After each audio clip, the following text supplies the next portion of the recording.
আলী জনাব পুতিফারের অনুমতি চাইছি। কি হয়েছে? কি চাও তুমি? আমি প্রমাণ করতে চাইছি আপনি যতটা খারাপ ভাবছেন ততটা নয়। এই সুযোগটি আমাকে দেবেন? তোমার নিজের গুনাহের গ্রহণযোগ্যতা প্রকাশ না করে চেষ্টা করো নিজের ভুল স্বীকার করতে এবং নিজেকে সংশোধন করতে। আপনার কাছে বেশি কিছু চাইছি না। অনুরোধ করছি যে আগামীকাল মেহমানখানার পেছনে কিছুক্ষণ দাঁড়িয়ে থাকবেন এবং সেখানে যা কিছু ঘটে তার সাক্ষী থাকবেন। বিষয়টা কি? আমি সিদ্ধান্ত নিয়েছি মিশরের নারীদের মধ্যে নিজের মর্যাদা পুনঃপ্রতিষ্ঠিত করব। আমার তাগাদ গ্রহণ করুন। ঠিক আছে, গ্রহণ করলাম।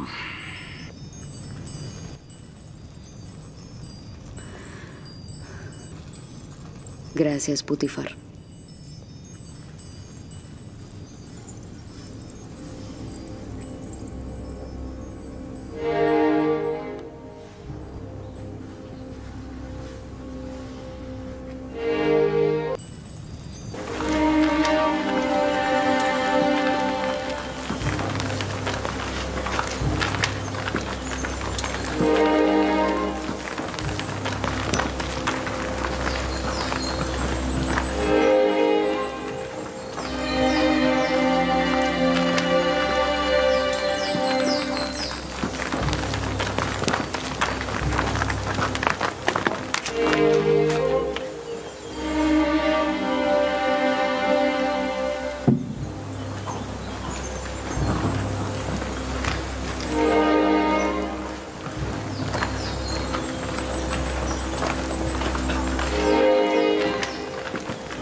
আমি তো প্রথমে এই দাওয়াত একদমই কবুল করতে চাইনি। জুলেখায় মজলিসে হাজির হলে সে নিজেই অপ্রস্তুত হবে, কারণ সে তার লজ্জা বয়ে বেড়াচ্ছে। কিন্তু আমার স্বামী পদিয়ামুন অনেকটা জোর করেই আমাকে এখানে পাঠালেন। আমারও খুব একটা আগ্রহ ছিল না, কিন্তু কৌতূহল আমাকে প্রলুব্ধ করেছে। আমার দিল খুব চাইছে যে ঘটনাটা ঘটেছে সেটা পুরোটা জানা।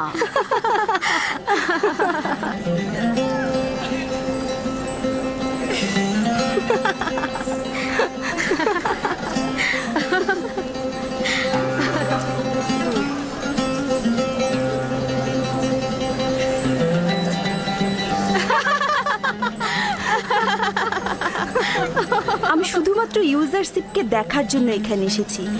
আমি দেখতে চেয়েছিলাম জুলেখাকে এইভাবে আসক্ত করেছে সে কে। কোথা থেকে জানলে ইউজারশিপ এই মেহমানখানায় আসবে?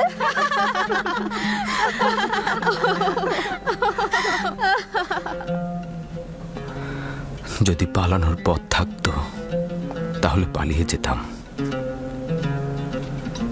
এই শয়তানের মজলিসে হাজির হওয়া আমার জন্য নিদারুণ যন্ত্রণার।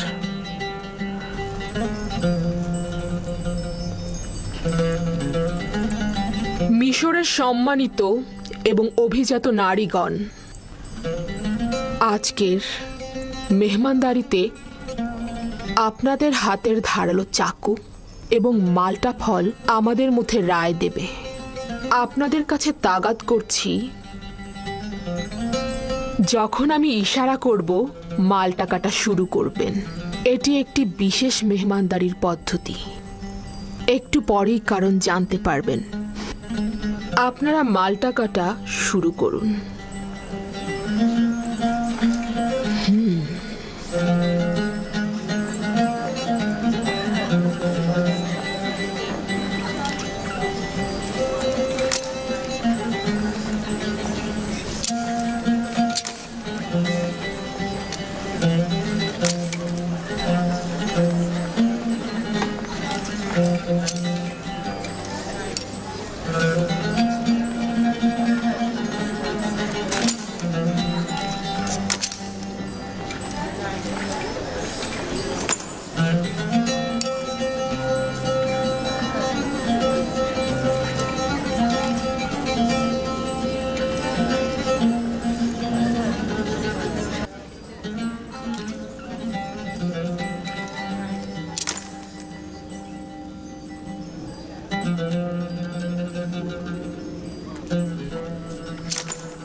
মেহমানগণ, আপনাদের ছুরি সঠিকভাবে ব্যবহার করুন।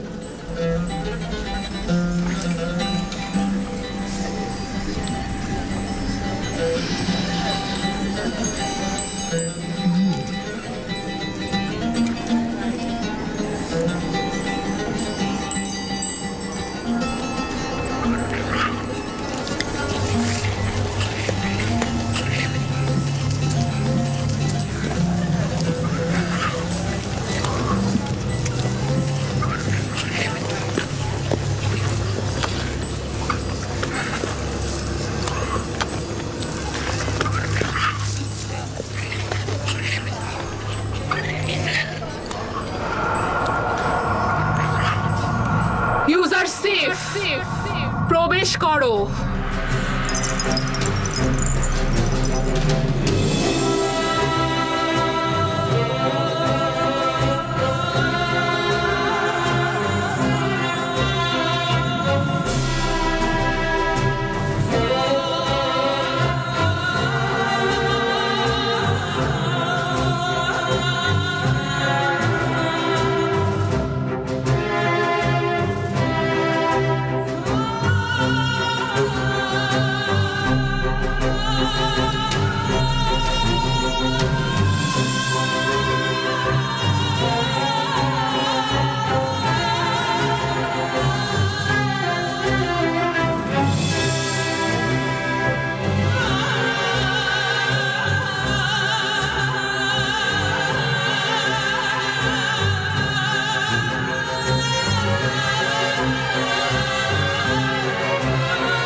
সত্যি তো, সে দারুণ সুদর্শন।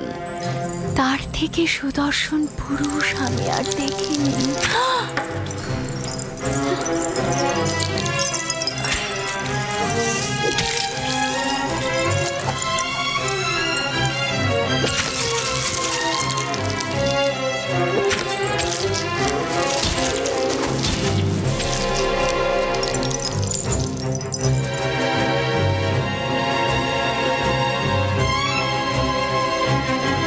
তার সৌন্দর্য তো অতুলনীয়।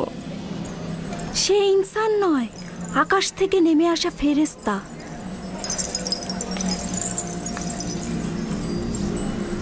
এমন একজন গোলামের সাথেই মিলিত হতে চেয়েছিলাম। আমি তাকে পেতে চেয়েছি, কিন্তু সে পবিত্রতা বজায় রেখেছে। আপনারা তাকে একদিন দেখেই এই রকম লাগাম ছাড়া হয়ে গেছেন, কিন্তু আমি তাকে প্রতিটা দিন দেখছি। প্রতিদিন আমার সামনে নিজেকে প্রদর্শন করেছে, আমি শুধু দেখেছি। যদি আপনারা আমার জায়গায় থাকতেন, আপনারা কি করতেন? বোধহয় সে একজন ফেরেশতা যে জমিনে নাজিল হয়েছে। ও সম্ভবত আসমানি নূরের একটা নমুনা যে জমিনকে আলোকিত করেছে। যেন আসমানের একটি সত্তা জমিনে নেমে এসেছে, অসাধারণ রূপবান। সে মানব পোশাক পরিধান করেছে। সে একজন প্রভু, যেন আদিম কুল থেকে ইবাদত করে জমিনে এসেছে। খোদার কসম, ইউজারশিফের উপর জুলেখার হক রয়েছে। ইউজারশিফ তো আর সাধারণ কোনো মানুষ নয়। ইউজারশিফ আসলেই সুদর্শন, তাকে যে কেউ চাইবে। এগুলো সব অনর্থক কথা। সেও একজন মানুষ, আমাদেরই মতো। এখন আপনাদের কাছে আমার প্রশ্ন, এমন একজন ফেরেশতার মতো সত্তার জন্য তিরস্কার শোনা কি ভুল আমার? আমাকে কি আবারও তিরস্কার করবেন এবং পথভ্রষ্ট বলবেন? না, স্বীকার করে নিচ্ছি যে আপনি অপারগ। আমাদের মিশরীয় নারীদের এই গুজব রটানোটা ভুল ছিল। আমি এটাই প্রমাণ করতে চেয়েছিলাম। খোদাবন্দ, সকল গুনাহগারকে হেদায়েত দান করো আর আমাকে এই সব শয়তানের হাত থেকে রক্ষা করো। আজকের মেহমানদারির এটাই উদ্দেশ্য। আপনারা যেতে পারেন।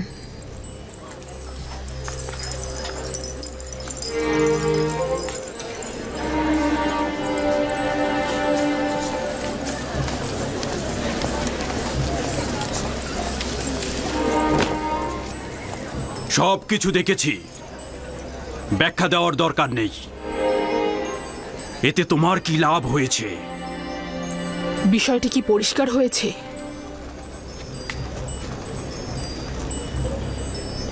পুরোপুরি খোলাসা হয়েছে। তুমি বলতে চাইছো যেহেতু মিশরের নারীগণ ইউজারশিপকে দেখে হাত কেটে ফেলেছে, তাই তুমি নিজেকে বৈধভাবে ইউজারশিপের নিকট উৎসর্গ করবে। তুমি এটা ভুলে গিয়েছো যে তুমি বিপরীত ধর্মী একজন নারী। যারা খোশ গল্প আর বিলাসিতায় কাটায়, তুমিও তাদের মতো।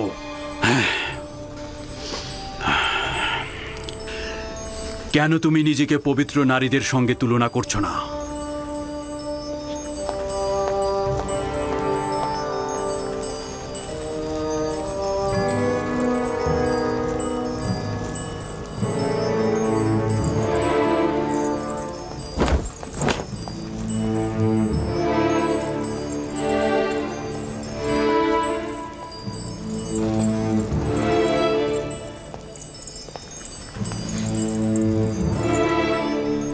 মিশরের কয়েকজন নারীকে খবর দাও যারা আমার পয়গাম ইউজারশিপের কাছে পৌঁছে দেবে। বানু, এই ঘটনা এখানে শেষ করে দেয়া যায় না? আমরা এটার ভবিষ্যৎ নিয়ে শঙ্কিত আর জনাব পুতিফারের সম্মান নিয়ে চিন্তিত। পণ্ডিতি করার জন্য তোমাদের ডাকা হয়নি। যেভাবেই পারো আমার পয়গাম ইউজারশিপের নিকট পৌঁছে দাও। তাকে বলবে হয় সে আমার সকল চাহিদার সামনে বশ্যতা স্বীকার করবে, না হয় তাকে বেরি পরিয়ে জেলখানায় প্রেরণ করা হবে। এখন কোনো বাধা নেই, যেহেতু নিজের লজ্জা শরম সব ছিন্ন করেছি। যুদ্ধ শেষ না হওয়া পর্যন্ত থামবো না আমি। কোন মহিলাকে এ কাজের জন্য যথোপযুক্ত মনে করেন আমার বানু? সবকিছু আমিই বলে দেব। আমি জানি না, যার ইউজারশিপের সাথে কথা বলার শক্তি আছে তাকেই বলো।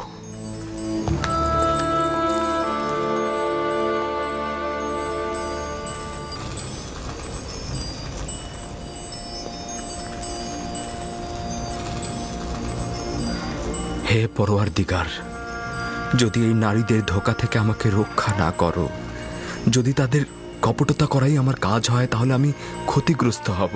জুলেখা তোমাকে গোলাম হিসেবে কিনেছে। হ্যাঁ, বছরের পর বছর তোমাকে অর্থ করি প্রতিপত্তি দিয়ে লালন পালন করেছে। তার অধিকার রয়েছে তোমাকে পাবার, আর না হলে তোমাকে জেলখানায় যেতে হবে।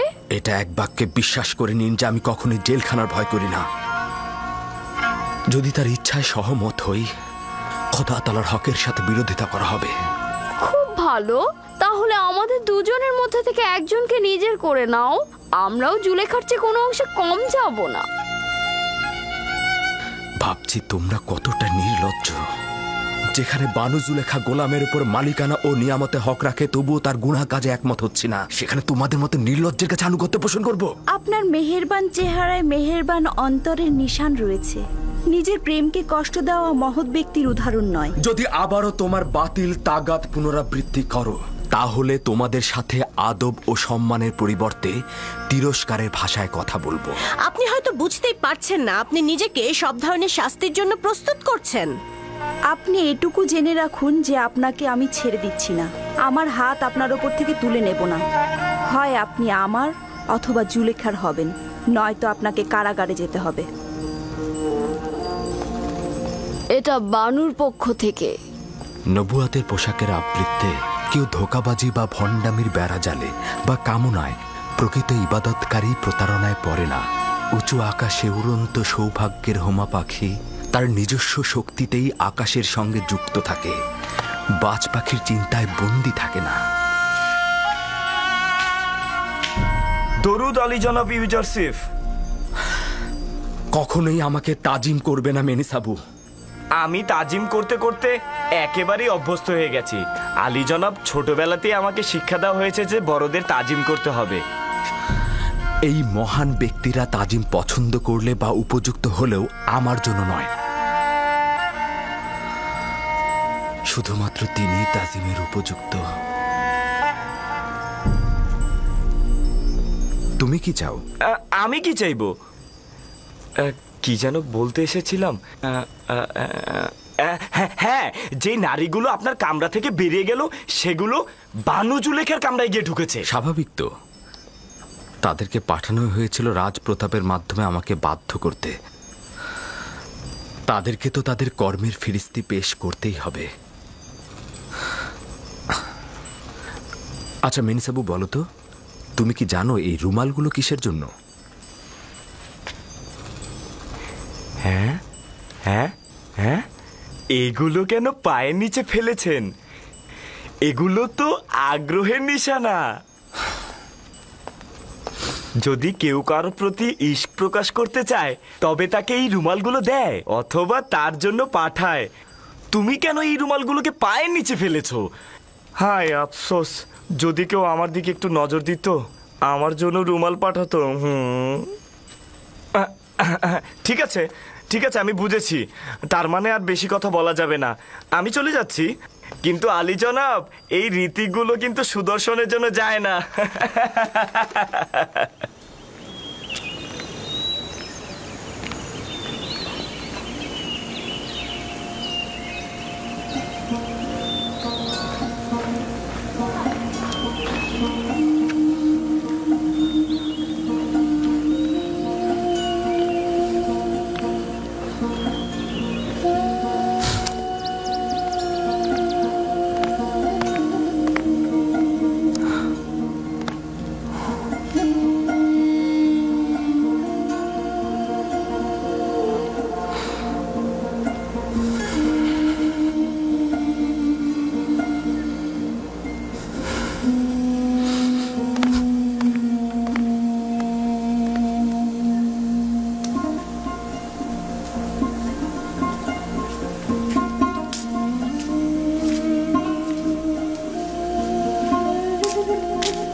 চতুরতার কাছেও কিছুতেই বশ্যতা স্বীকার করলো না।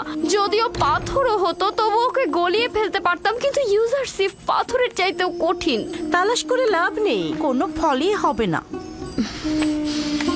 তাহলে তোমরাই আমাকে বলে দাও, আমি এখন কি করব? কোনো পথই কি খোলা নেই? ইউজারসিফকে কারাগারে পাঠিয়ে দিন, এটাই তার একমাত্র পথ। কারাগারে? হ্যাঁ, সম্ভবত কারাগারের প্রকোষ্ঠে সে আপনার রাজ্যের রাজনিয়ামত উপলব্ধি করতে পারবে। হ্যাঁ, কারাগারের স্বাদ পেলেই তার মাথা আপনার চরণে লুটিয়ে পড়বে। কিন্তু আমি তাকে কারাগারে পাঠিয়ে কিছুতেই দূরে থাকতে পারবো না। অবশেষে আপনি একটা সুযোগ পাচ্ছেন যেটা আপনি হাতছাড়া করবেন। এই শাস্তির মাধ্যমে হতে পারে ইউজারসিফের দম্ভ একেবারে ভেঙে পড়বে। জেলখানায় তার অহংকার চূর্ণ হয়ে যাবে। বশ্যতা স্বীকার করলে তাকে আজাদ করে দেবেন। ইউজারসিফকে শক্ত দরজার কামরায় ডাকো।